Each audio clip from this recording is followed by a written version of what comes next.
हाँ साथियों, जैसा कि अपन चर्चा अभी इसमें कर रहे हैं, भारतीय स्वतंत्रता के संग्राम के विभिन्न आयाम।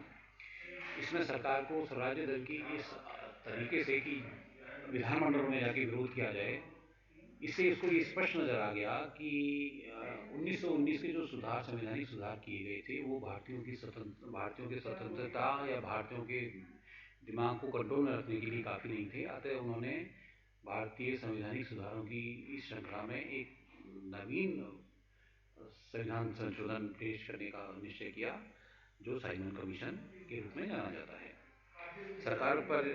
सरकार का ये दावा भी होता हो गया कि भारतीय शासन भारतीयों के हिसाब से चलाया जा रहा है।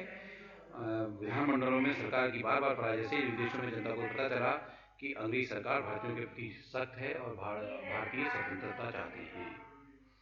इस हेतु अंग्रेज सरकार ने कुछ संविधान में सुधार के लिए साइमन कमीशन को भारत भेजा। 1919 के अधिनियम के अनुसार हर 10 वर्ष बाद उत्तरदायी सरकार की प्रगति की जांच करने के लिए आयोग नियुक्त करने की व्यवस्था है।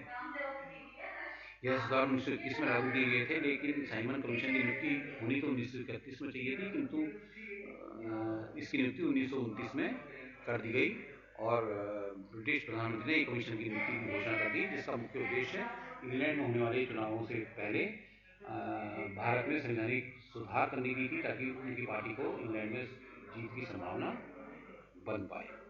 अतः इंग्लैंड की राजनीति से प्रेरित होकर इंग्लैंड की राजनीति को चलाने के उद्देश्य से भारत में साइमन कमीशन की स्थापना की गई। 1928 में जब साइमन बम्बई पहुंचा तो उसके विरोध में नारे लगाए गए, साइमन वापस आओ, उसको काले झंडे दिखाए गए, कई जगह उनका नारों से स्वागत हुआ। और जब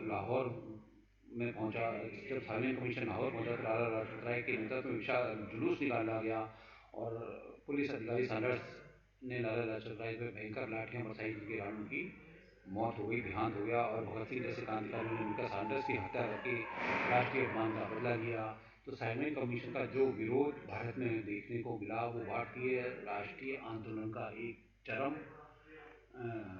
पॉइंट है। किस स्तर पर साइमन को भारत में संवैधानिक सुधारों के लिए भेजा गया था।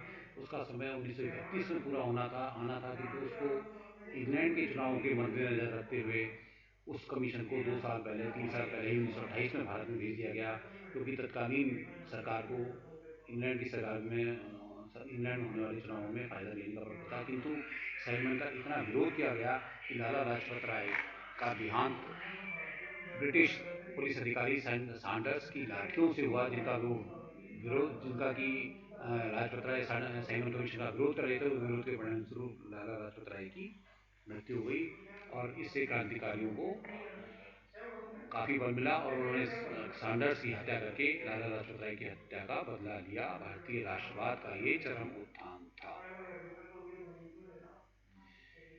साइमन कमीशन ने अपनी रिपोर्ट दी और उस रिपोर्ट के जो मुख्य पॉइंट थे, भारत सचिव को परामर्श देने के लिए भारत परिषद रखी जाए, किंतु इसकी शक्तियां कम कर दी जाए। भारत में संघ व्यवस्था लागू की जाए, जिसमें ब्रिटिश प्रांतों और देशी रियासतों के प्रतिनिधि भी मौजूद हों।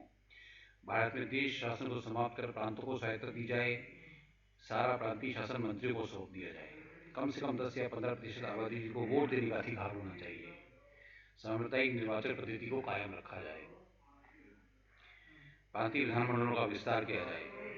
बर्मा को भारत से तथा सिंध को बम्बई से अलग कर दिया जाए। उत्तर पश्चिमी सीमा प्रांत को स्वतंत्र कर दिया जाए। उच्च न्यायालयों को भारत सरकार के अधीन कर दिया जाए, जो पहले ब्रिटिश सरकार के अधीन हुआ करते थे। हर 10 वर्ष बाद भारत में संवैधानिक प्रगति की जांच की जाए और ऐसा ढांचा तैयार किया जाए कि जो सहज विकसित हो सके। साइमन कमीशन की रिपोर्ट में औपनिवेशिक स्वराज्य का कहीं उल्लेख नहीं था और केंद्र में उत्तरदायी सरकार की स्थापना के लिए कुछ भी नहीं कहा गया था। प्रतिरक्षा को भारतीयों के हाथों में भी नहीं सौंपा गया था। इसलिए भारतीयों ने इसकी निंदा की और इसको कूड़े की टोकरी में रखने लायक बताया। लाला लाजपत राय ने तो इसके प्रस्तावों से पहले ही इसका विरोध किया था, जिसका परिणाम उनको अपनी मौत से भुगतना पड़ा। और इसके प्रस्तावों में भी इस तरह की कोई अनुशंसा पाई नहीं गई जिससे भारतीयता को बल मिलता, भारतीयों के हितों को ध्यान में रखा जाता। और इसे 1935 के दिनों में इसकी अनेक बातों को स्वीकार किया गया। तो साइमन कमीशन का विरोध भी भारतीय स्वतंत्रता आंदोलन में एक महत्वपूर्ण योगदान